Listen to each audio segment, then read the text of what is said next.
Hello guys, welcome back sa ating new episode ng Beyond the Hustle podcast. Okay? So, last episode, ang dami nating tinakel, sobrang haba na topic about feedback loop. And before tayo mag-proceed guys, I highly suggest sa lahat ng tao na nanonood ngayon, dito lang sa module pa lang na to, make sure nyo na papanoorin nyo from the top yung modules natin.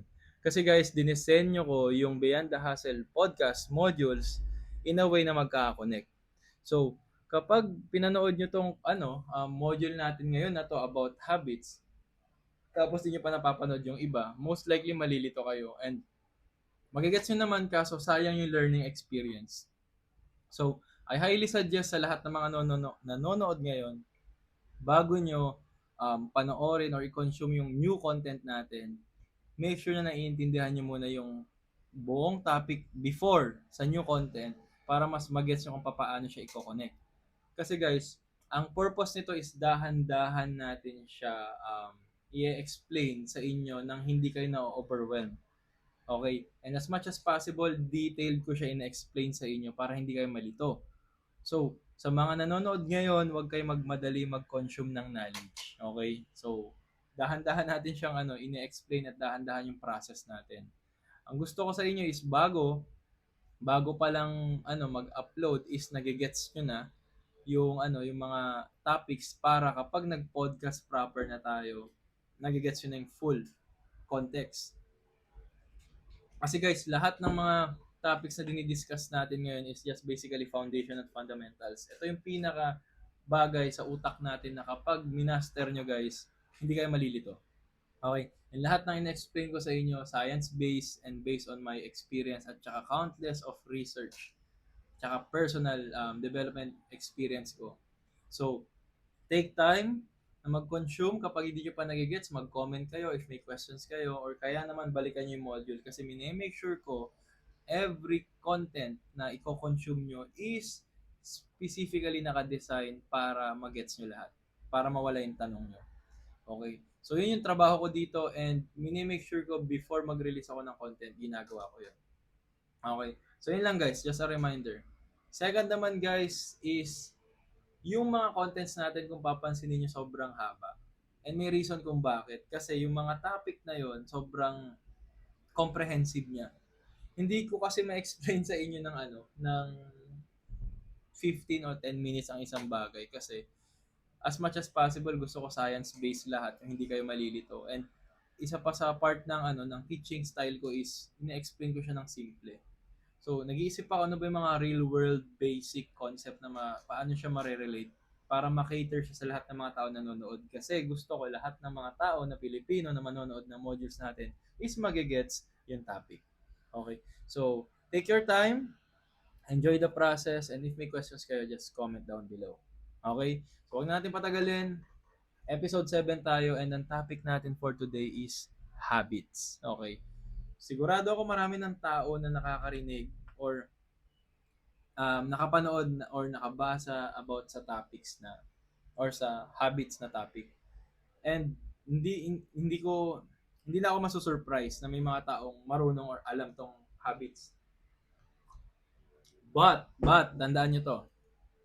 As someone na very observer sa internet and nagko-consume na maraming information, masasabi ko na hindi lahat ng tao, I'm pertaining sa mga Filipino self-development gurus, hindi nila lahat ma-explain yung concept ng habit sa pinakasimpleng paraan.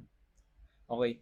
Hindi ako against sa kanila pero para sa akin kasi ang pinapaniwalaan ko, when you are teaching something, one of the key signs or mga bagay na magsasabi na master mo ang isang topic is just basically kaya mo siyang i-explain sa taong mangmang or yung tipong grade 1 magigets yung topic.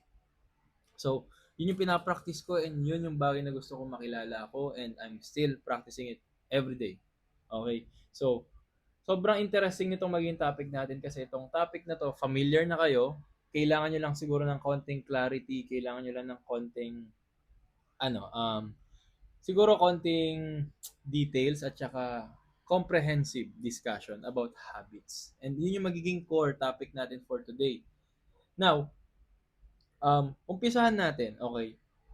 Ang paborito kong quote about habits. Okay, habits is what makes a man. Okay, kung into philosophy kayo, science, lagi niyo naririnig 'yun. And na-try niyo na bang isipin yung kasabihan na yun? Na-try niyo na ba mag-reflect kung narinig niyo 'yun? Habits is what makes a man. Okay. Ako guys, bago ako umintindi ng isang bagay, ang ang isang way na ginagawa ko is hinihimay ko muna yung full context. So, habits is what makes a man. First principle of thinking, o first process kung paano ako mag-isip is iisa-isahin ko yung mga words doon. Ano ba muna yung salitang habits? Okay, ano ba tong habits? Okay. Alam nyo, just a quick story. Na-encounter ko tong word na habit dati-dati pa. Siguro 2016, 2017. Pero hindi ko siya alam na sobrang, siya, relevant or sobrang importante na word sa buhay ko or buhay ng maraming tao. Kasi dati naman, hindi naman ako into personal development. Hindi ko siya thing. So, wala akong paki sa habit. Okay, ginagawa ko pa ang joke dati yun. Habit sing-son, di ba? Corny. Pero, um, yun, na rinig ko siya, binabasa ng book na kakolig ko dati sa isang organization, Atomic Habits, and wala akong paki nun. Okay, hindi ako mahilig that time sa ganung topic. And later on, natuklasan ko na yung habits is just basically, papasimple natin. Kapag sinabing habits is just nakagisnan, nakasanayan, yun yung habits. Isang bagay na nakasanayan or kaya naman bagay na paulit-ulit mo ginagawa na halos parte na siya ng buhay mo. Okay? And sigurado ako naririnig yun na yung topic na parang it takes in 30-90 rule na 30 days yung isang bagay maging habit kung ulit-ulit mo gagawin. After 90 days, maging part na siya ng lifestyle mo. Well, may scientific explanation siguro yon, search nyo na lang. Pero in a way, totoo siya. Okay? Pero hindi about lifestyle yung topic natin. Ang maging topic natin is habit. Okay? So, sabi ko kanina, habits is what makes a man. Define natin, yung habits is just basically something na paulit-ulit mo ginagawa to the point na naging part na siya ng life mo. Habits.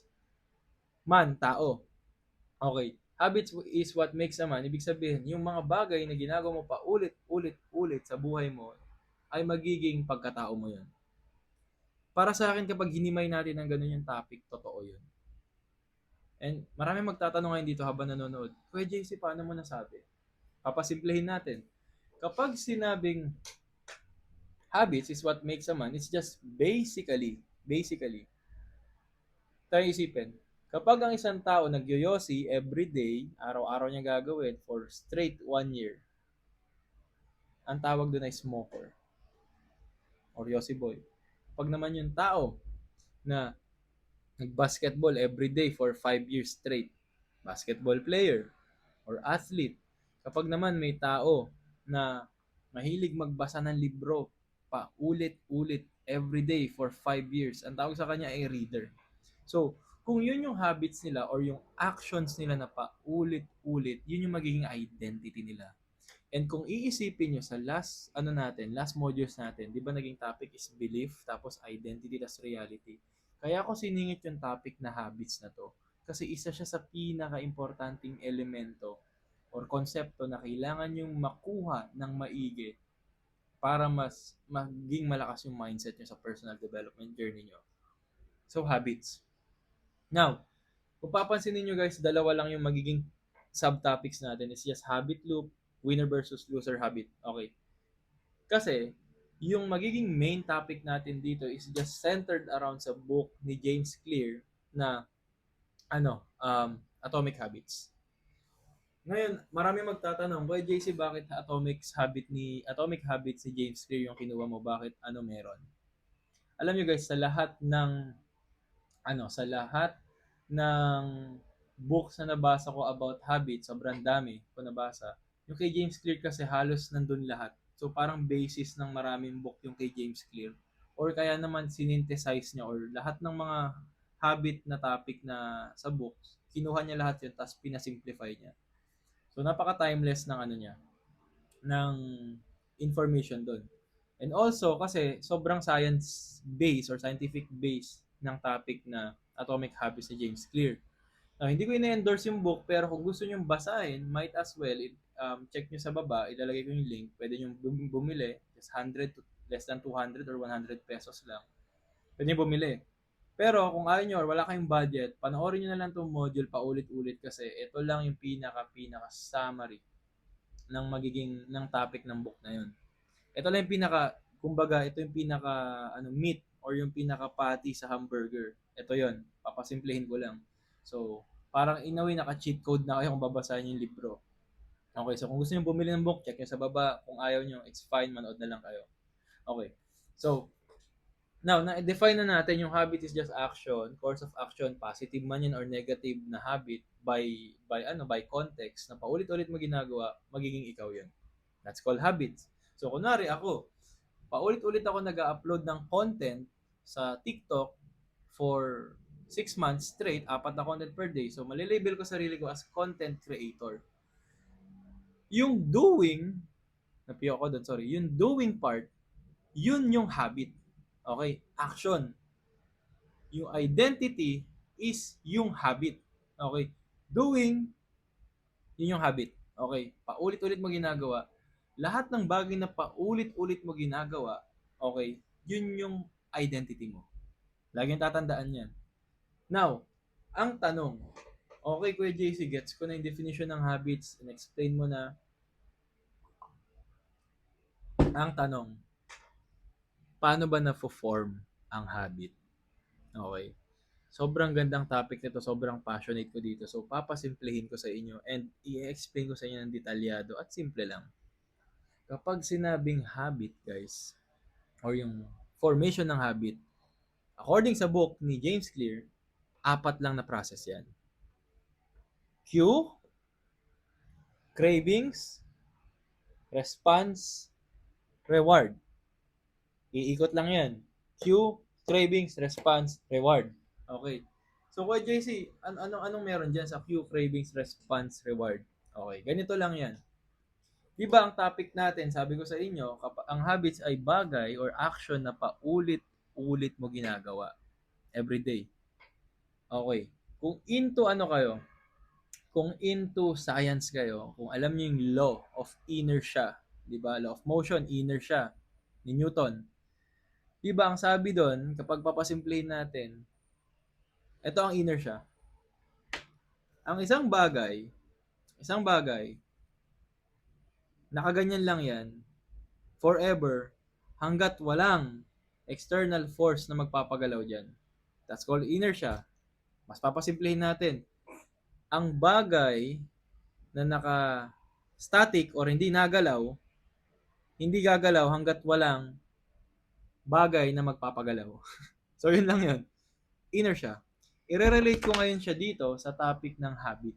Okay. Cue. Okay. Ano ba yung pag sinabing cue, is just basically, lagi niyo tatandaan,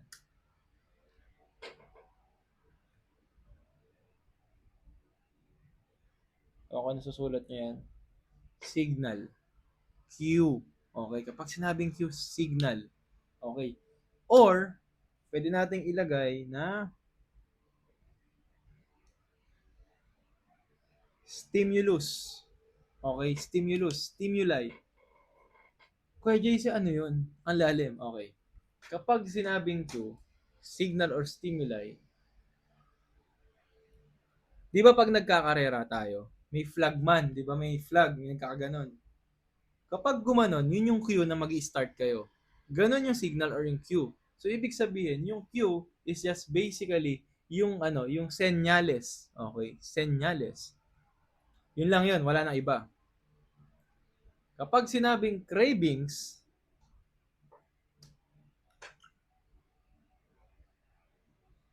alam niyo naman yan, kapag cravings gusto. Okay? Ito ay parang, kapag sinabing cravings, something na related sa word na gusto. Yan, sa Tagalog. Okay, pag sa pagkain naman, parang gigil ka. Gusto mo siyang gawin.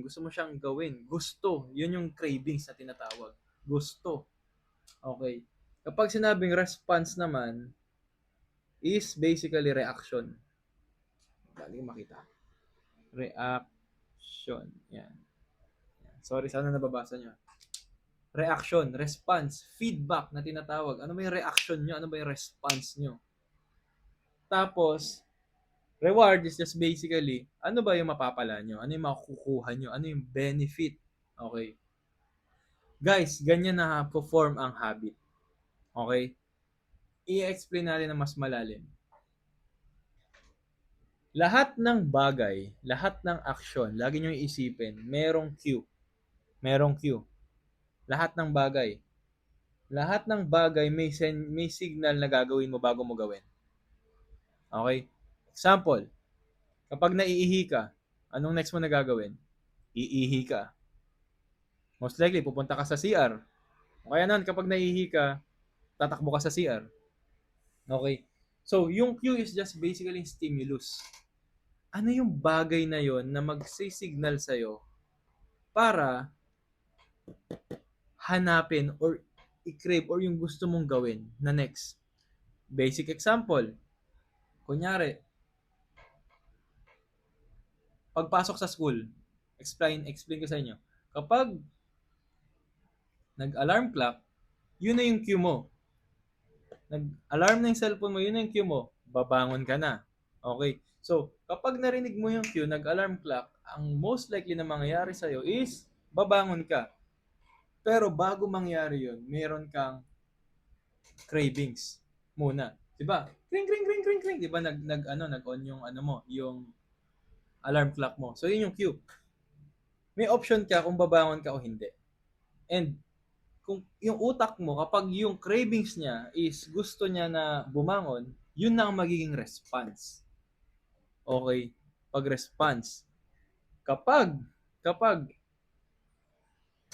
may response, may reward dapat. Nag-ring, yung ano mo, yung alarm clock mo, yung cue.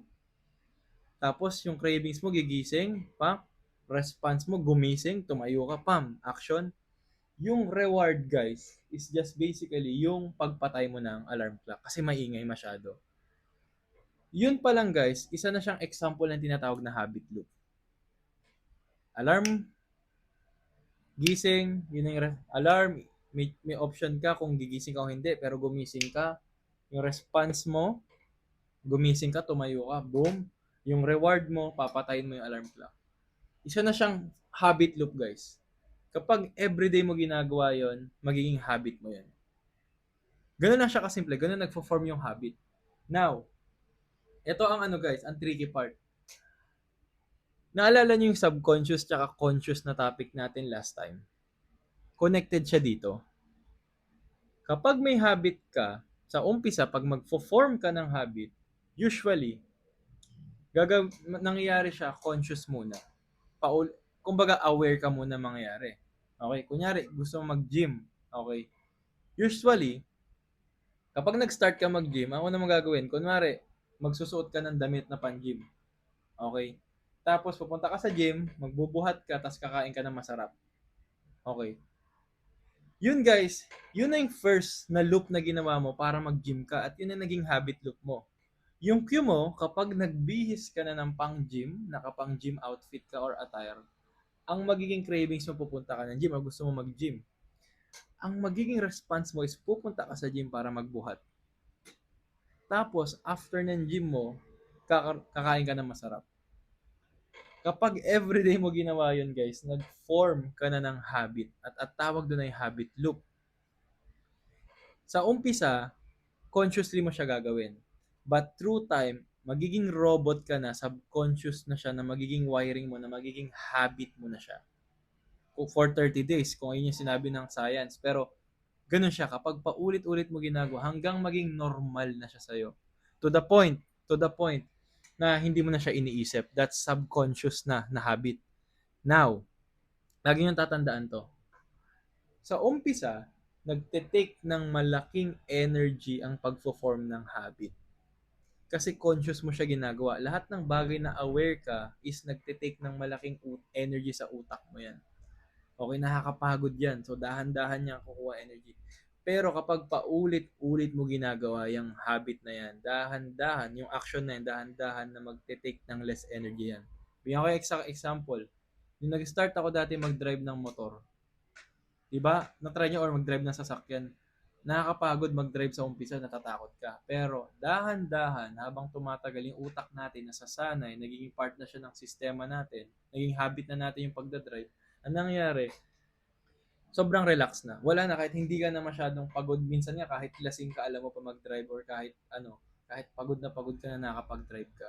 Kasi guys, lahat ng bagay na paulit-ulit natin ginagawa, naging habit natin, nagte-take siya ng less energy kapag napunta na siya sa subconscious habit. Pero kapag conscious habit pa yan or dahan-dahan mo ginawa, magte-take pa yan ng energy. Tandaan nyo yan, napaka-importante niyan. Now, kung ganun pala yung habit loop, Kuya JC, so cue, cravings, response, reward, ano ang relevance nito sa buhay? Okay. Now guys, ito yung positive side. Pero negative side guys, everyday nagfo-form ka ng habit. Masama man or mabuti. Yung pag-upload ko ng content, habit ko yan. Okay? Ang naging cue ko, kapag nag-upload ako ng content, kapag sinuot ko na to, yung glasses ko, yun yung cue ko para mag-crave na gumawa ng content. At ang response ko is gumawa ng content, tapos ang reward ko is i-post yung content. Yun yung reward ko. Masaya ako kapag nagpo-post ako ng content. Ganun ko siya binild dati sa content creation na dahan-dahan, naging subconscious na siya hanggang dumating sa point na yung pagko-content ko ngayon dito, wala na masyado nagtitik ng energy. Even yung utak ko pag nagbibigay ng lesson. Bakit? Naging subconscious na siya na habit. So, kung ganun pala siya, so ibig sabihin, pati pala sa negative na side ng bagay, Kuya JC, possible. Yes, possible. Kapag may isang bagay ka na ginawa, kunyari nag-start ka mag-yossi, tapos nag-yossi ka ulit after 2 days, after 4 days, dahan-dahan siya maging habit. As in. Yun yung bagay na hindi natin napapansin. Na lahat ng bagay na meron tayo ngayon is just basically yung summation or yung kabuuan ng habit natin as a person. Kaya nga sabi nila, di ba, habits is what makes a man. So, kung broke ka ngayon, habit mo maging broke. Kung may pera ka, habit mo pumera. Kung ano ka, kung reklamador ka, habit mo na pagiging reklamador. And part yan ng last lesson natin, which is episode 6, yung habit loop. Now, ang question naman natin dyan, guys. So, yun pala siya kay JC. Now, ang tanong, paano natin mapipigilan or mag-create ng ano, or anong relevance niyan sa other side or other aspect ng buhay? Alam nyo guys, maniwala kayo sa hindi. Walang habit na nakakalimutan. Okay? Meron akong story dito. Dati naging subject ako sa isang thesis ng mga psychology student nung first college ko. That was 2017, 2016. 2018 ginawa kong thesis noon kasi naghahanap sila ng tao na nagne-nail bite. Yan, nail bite. Tapos nag-volunteer ako as subject. Tapos gusto ko explain nila sa akin kung ano-ano yung mga findings nila. Tapos dito ako na-fascinate kasi sabi nila sa akin, habit is just behavior, di ba? Yung pag nail bite ko, in-explain nila, ito lang din yung explanation nila. Kaya ka nagne-nail bite kasi may cue lagi. Tapos yung cravings mo sa pag-nail bite, ang response mo is pag-nail bite. Tapos nagkakaroon ka ng reward which is na chill ka or parang nare-relax ka. Kaya mo siya naging pattern or habit loop, JC. So, yung naging cue ko pala dati, sabi niya, every time nag-iisip ako dati, naobserbahan nila sa finding nila, every time gusto ko mag-isip, yun na yung cue ko para mag-nail bite. At kapag natulala ako, yun na yung cravings at yung response ko pag nail bite. Tapos ang nagiging reward ko sa sarili ko, subconsciously, is yung feeling na marerelax ako pag nagne-nail bite. So naging habit ko na siya, ay naging part siya ng lifestyle ko. Tapos sabi ko, na yun, alam ko na yan yung habit loop ko, yun yung habit ko. Ang big question ko is, paano ko papalitan yan? Okay. So, explain ko sa inyo mamaya yan. Okay, nandito yan. Okay, winner versus loser habit. Explain ko sa inyo yan, guys. So, ang gusto ko lang i-nail sa inyo kung bakit kwento ko sa inyo yung thesis ng mga psychology students that time is walang habit na nakakalimutan. The only way para ano mo yung isang habit is tatapalan mo ng bagong habit. So, para siyang principle ng behavior. Walang behavior na nakakalimutan. Behavior is pinapalitan ng bagong behavior para mag-form ng bagong loop or bagong behavior. Ganon din siya sa habit. It's the same thing, guys. Kasi ang behavior at saka habit is just action. Repeated over time. Wait lang. Now, gusto ko guys mag-reflect kayo ngayon. Ano-ano yung mga habits nyo ngayon na try nyo maging aware ngayon since marunong naman na kayo sa awareness. Try nyo mag-reflect. Ano-ano yung mga habits nyo ngayon na masasabi nyo naging part ng pagkatao nyo. Okay, bibigay ko yung sa akin. Ako mahilig ako magbasa, mahilig ako mag-research, mahilig ako mag-consume ng bagong information. Naging habits ko na siya to the point na yun na yung naging pagkatao ko, naging lifestyle ko na siya. Yun na naging identity ko, kaya marami ako na-share sa inyo. Now, nag-umpisa yon yung Q, kapag meron akong tanong, lagi ko nire-research sa internet. Tingnan nyo, yung Q ko, pag nagkaroon ako ng tanong, lahat ng hawak ko, mobile device, PC or laptop, sinesearch ko agad. Yung cravings ko is gusto ko masagot. Yun yung cravings ko, gusto ko masagot yung tanong na yun. So, anong nangyari sa akin, yung Q ko, kapag may tanong ako, gusto ko masagot, yun yung cravings, yung response ko, magsa-search agad ako sa Google or maghahanap ako ng book about doon. Yung reward, nasasagot yung tanong ko. Dahan-dahan na pa, ulit nangyari yun hanggang dumating sa point, naging subconscious na siya na naging pagkatao ko na yun na kapag may question ako, nire-research ko. So, naging researcher akong tao. Naging nerdy or geek ako na tao dahil doon. So, I want you to reflect right now. Pause nyo tong video na to. Tapos, isipin nyo ano-ano yung mga bagay na yan. Kasi most likely guys, yun yung hints ng identity nyo. Mapa-positive man yan or mapa-negative. Okay? So, pause nyo. Okay. So, now na nakita nyo na, i-comment nyo sa baba yan. Okay? Gusto ko makita yan, yung mga habits nyo yan. Kahit negative yan or positive, lagay nyo, i-comment nyo. Tapos ilagay nyo yung parang mind blown moment nyo sa baba, i-chat nyo sa comment section para makita ko. So yun pala yung habits, guys. Now, alam nyo na yung habit loop. Okay. Ang tanong, 'di ba, ang tanong kanina. So, okay, so paano papalitan yung habit ko, JC? Paano kunwari smoker ako? Gusto ko na mawala yung pagiging smoker ko. Paano ko siya papalitan? 'Di ba sabi ko kanina, yung habits is just like behavior na pwede niyong tapalan ng bagong behavior para mag-create ng bagong behavior, same as habit. So, ang gagawin niyo lang guys is magi-stack lang kayo ng winning at saka winning habit at tatapalan niyo ng winning habit yung losing habit niyo. Okay. Let's say for example, gusto nyo gusto nyo gusto nyo maging gusto nyo makaipon ng pera.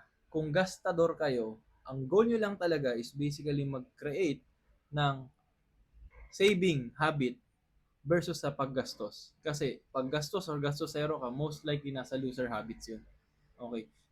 And maniwala ka sa hindi guys, maraming taong hindi aware dito sa topic na to.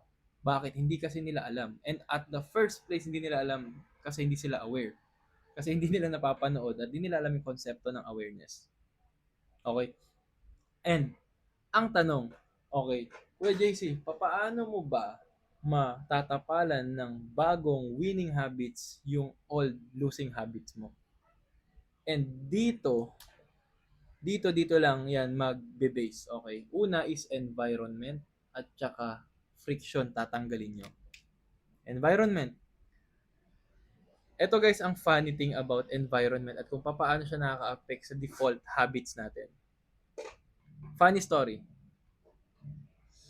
Nung nag-start ako mag-freelancing noon, okay, sobrang simple lang ng tirahan ko noon. As in, sobrang liit. 2,500 per month kasama ng kuryente, tubig. Yun ang tirahan ko noon. Tapos, ang nangyari kasi doon, ang habit ko that time is, pag wala na ako masyadong ginagawa sa work, humihiga na ako. Okay na yun, kahit matapos yung 3 hours or 4 hours yung work, humihiga na ako. Okay, tingnan nyo guys, since marunong na kayo tumingin ng habit, kapag natapos yung work ko, natapos ko ng work ko, that's the cue, craving ko, gusto ko humiga. So, naging response ko, higa. Now, naging reward ko doon is, nakakapahinga ako, naging slack off ako. every fucking day, every single day, nagka-queue ako ng ganun hanggang naging habit loop ko na, hanggang naging pagkatao ko na yun. Okay, pagtapos ko na yung work ng 3 to 4 hours, higa na ako. Tapos, slack off ako. Tapos, out ako sa work. Sayang yung 4 hours or remaining 3 hours na productivity kung pinunta ko siya sa iba pang bagay. So, yun yung naging, naging bad habits ko that time. Now, anong nangyari guys?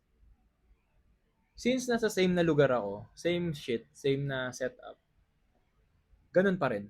Kasi nagwo-work ako, imagine nyo, higaan to double deck, di ba? Di ba double deck to? Yan, double deck kunwari to. Yan, double deck. Nandito yung table ko mismo sa double deck ko. Wala akong ng upuan na parang ganito na sandalan. Literal na yung higaan ko, eto, nandito na yung computer ko, nakaupo mismo ako sa higaan ko habang nag-work. Doon ko na-realize tong concept ng pagpapalit ng environment para mas mag-create ka ng winning habit. Kasi guys, isipin nyo, frictionless yung ko, yung transitioning ko na parang habang nagaganon, pwede ako humiga. Frictionless siya. The only way, okay, the only way para makabasag mo yung all the losing habit mo, para makakreate ka ng winning habit is to create friction sa mga bagay na losing habit mo. So yung ginawa ko that time guys, nung nagtatrabaho ako, ang ginawa ko, kapag nagtatrabaho ako, tinataas ko yung foam ng higaan ko, tapos yung table, nilipat ko sa pinakamalayong part ng higaan ko. Tapos bumili ako ng upuan, monoblock pa that time kasi broke pa ako nun. Nilagay ko yung monoblock, nag-work ako doon ng malayo. Now, every time na natatapos ko yung work, hindi ako makapag-slack off. Bakit? Ang layo ko sa higaan. Wala akong hihigan kasi nakataas yung kama ko. Nag-add ako ng friction para hindi ko magawa yung bad habit ko na yon. And ang nangyari guys, yung remaining time ko nag-create ng bagong queue. Kapag natapos ko yung trabaho ko ng maaga, ang naging bagong queue ko is magbabasa ako ng libro. So yun naging everyday hanggang naging bago ko siyang habit at nakalimutan ko na mag-slack off habang nag-work. Kasi tinapalan ko lang and nilagyan ko lang siya ng friction. Sa mga hindi nakakaalam, kapag sinasabing friction is just basically parang maglalagay ka ng ng hadlang para hindi madali yung para hindi siya smooth, hindi madali yung transition. That's called friction. Okay. Yun yung ginawa ko. Isa pa na ma-share ko sa inyo is hindi ako marunong mag-ipon nun. Mas magastador ako na tao nun. Kaya nga ako marami na share sa inyo sa personal finance kasi gastador ako, di ba? Okay. Ang ginawa ko guys, ang dati kasi kapag meron akong barya sa bulsa ko, ang ginagawa ko is binibili ko na lang ng mga pandesal, ganun, bumibili ako ng candy, bumibili ako ng mga pwede kong kainin. Ano nangyari? Mas tumataba ako that time. So ang ginawa ko, bumili ako ng balde na maliit na parang bucket na steel na bakal. So ang ginawa ko, every time pumapasok ako sa apartment ko nun, yung bucket mismo, yung timba na maliit, pagkabukas ko ng pintuan, makikita ko siya agad. Every time nakita ko siya, kapag may barya ako sa bulsa, nilalagay ko yung pera ko doon. Ni-remove ko yung friction. So pagkabukas ko, galing ako school or galing ako ng galaan or galing ako sa labas, pag may barya, sinushoot ko agad sa timba. Yun yung naging cue ko. Pag nakita ko, nilalagay ko yung pera, response. Yung naging reward ko, nagkakaipon ako ng barya. Nag-create ako ng frictionless na winning habit para mag-ipon. So, dinesign ko lang siya. And ang gusto kong maging take away nyo dito guys, kapag mag-create kayo ng habit, i-remove nyo yung friction sa mga winning habit, tapos lakasan nyo yung friction sa mga losing habit. Okay? Kung ikaw yung tao na tinatamad ka mag-aral, most likely kasi, yung cue mo, kailangan mo lang hanapin. Kaya hindi ka nag-aaral kasi, lagi nakahiga. So, the only way para makaka-create ka is lagyan mo ng friction yung habit mo na nakahiga, kaya ka tinatamad. So, ang gagawin mo, pumunta ka sa kusina nyo, maghawak ka ng libro. Imposibleng hindi ka magfo-form ng bagong habit kasi ang goal mo lang as someone para mag-create ng bagong habit is yung cue, lagyan niya ng malupit na friction para mag-create ng winning habit, ay sa loser habit para mag-create ka ng winning habit. And guys, lagi niyong tatandaan, sobrang passionate ko dito sa topic na to. Lagi niyong tatandaan, kapag gagawa kayo ng habit, make sure nyo na magkakapit bahay yung mga winning habit nyo. Okay? Laging tatandaan yan, magkakapit bahay or magkakakonect. So, yung sa case ko ngayon, tignan nyo, gigising ako, ang tulog ko guys, 6 a.m. Kasi nag-work ako sa gabi. Gising ako 1 p.m. Pagkagising ko ng 1 p.m. guys, ang next ko na gagawin is didiretso agad. Ang pinaka-cue ko doon, kapag narinig ko na yung alarm clock ko, ligo agad ako. Okay, ligo agad ako. Pagkaligo ko, pagkatapos ko naligo, yung cue ko na doon is pasok ako sa school. Kapag mabangon na ako, nakaligo na ako. Pagkapasok ko sa school, after matapos ng school ko, next is uuwi, diretso sa gym. Uuwi, palit ng damit, pang gym, diretso sa gym. Pagkapasok sa gym, kain na masarap, upo agad dito, ito yung pinaka ko, yung upuan ko. At pagkapasok ko, diretso sa trabaho. Okay? At kapag nagwo-work ako guys, focus lang. Remove lahat ng distraction. At kapag natapos ko, no, di ba dati yung dati kong habit is nag-slack off ako. Ang ginagawa ko na ngayon, kapag ito yung funny part guys.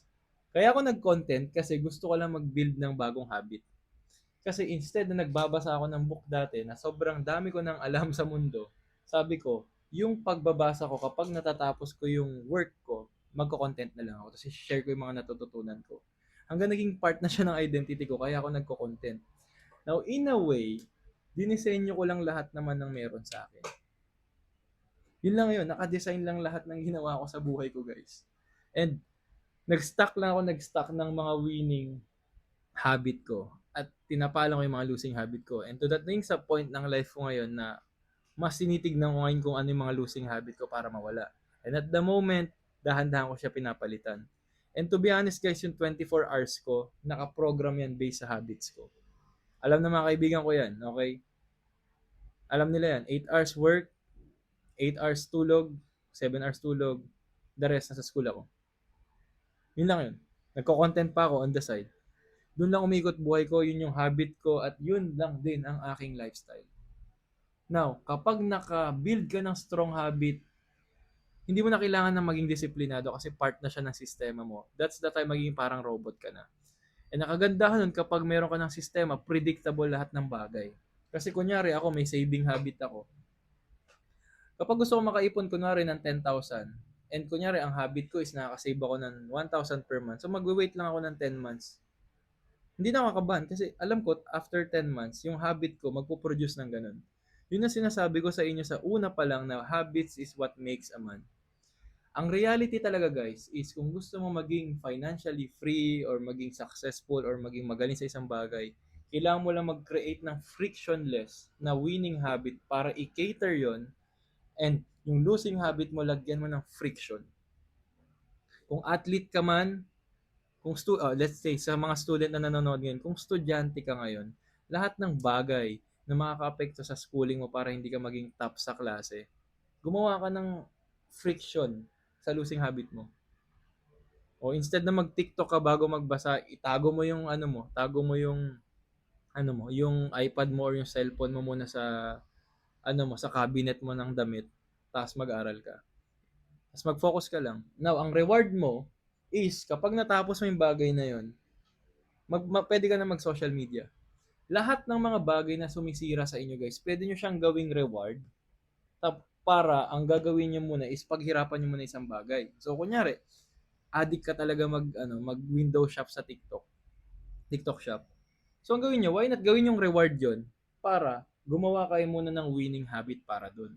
So, instead, kunwari, ang nangyayari kasi muna, reward muna, di ba? Ang gawin nyo, yung cue nyo, kapag naramdaman nyo na gusto nyo mag-TikTok, ang gawin nyo, istapalan nyo ng behavior yun na kapag nafe-feel nyo na or nagki-crave ka na magti-TikTok ka, gusto mo mag-window shop sa TikTok, ang gawin mo, magbasa ka libro. Yun ang bago mong cue.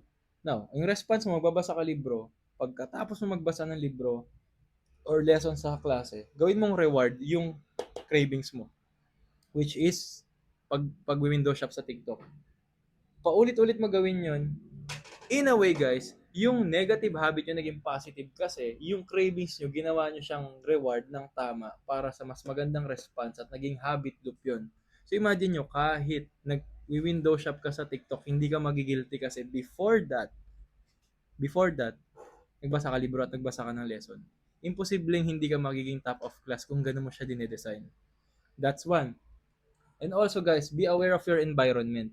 Kung ano yung nakasanayan nyo na environment, yun ang default na habit nyo. Kung gusto nyo mag-build ng bagong habit, most likely linisin nyo yung kwarto nyo. Kung makalat yung kwarto nyo, linisin nyo. Kasi para mag-prime sa bagong environment. Kaya I highly suggest sa lahat ng mga taong may kwarto dito, linisin yung kwarto nyo. Palitan nyo yung positioning ng cabinet tsaka ano. Kasi magbibigay siya ng bagong environment. And sa mga tao naman na gusto talaga ng solid na difference sa improvement sa sarili, isang way na ginagawa ko para mas ma-prime ako sa bagong habit is lumilipat ako sa ibang tirahan. So, back then, tumira ako sa Rizal, tumira ako sa Manila, ngayon nasa QC ako. And next ko is pupunta ako sa panibagong environment kapag meron akong gustong ma-hit. Every time na may nahihit akong milestone, para ma-hit ko yung next milestone, pupunta ako sa bagong environment para ma-prime ko yung sarili ko. Kasi yung old na bad habits ko dito, makakalimutan ko kapag lumipat ako sa bagong environment. So, guys, i-utilize nyo na maigi itong environment at saka yung frictionless na ano para sa loser, sa winning, tapos sa losing naman, lagyan yung friction. So, yun guys. End of episode 7, topic natin habits. So, habits is just basically you continuously na action na ginagawa mo everyday. Na mag-perform yan eventually na identity mo. And ang tanong, paano ba na-form ang habit ko, JC? It's just basically cue, cravings, response, reward. Mapa-positive or negative, dyan nagpo-form yung habit. Now, ang tanong, pwede mo bang i-program yung habit mo? Yes. Pwede ka mag-program ng winning habit at saka losing habit based sa formula nito. Cue, cravings, response, reward. Kapag nakabisado mo yan, yung pattern na yan, matatrack mo yung habit mo. And marereprogram mo siya into winning at saka losing habit. And para mas ma-amplify mo yung pag-create or pag-reprogram mo ng habit is kailangan mo talaga i-prime or iset mo yung environment mo para sa winning habit mo and iseset mo din yung environment mo na friction full sa losing habits mo para makalimutan mo, para mapalitan siya ng winning. So yun. Lagi nyo tatandaan guys, you are your habits. Okay? Yun lang. So sana nakatulong tong video na to. And guys, bago natin mag-end itong episode guys, i-comment nyo yung mga plano nyo na bagong winning habits na ipoprogram nyo sa utak nyo dito sa comment section. Gusto ko makita. So, wala akong ihingin sa inyo ngayon guys. Ang gusto ko lang mag-subscribe kayo, like, share nyo sa friends nyo. So yun lang. Maraming salamat and see you sa next episode. Peace.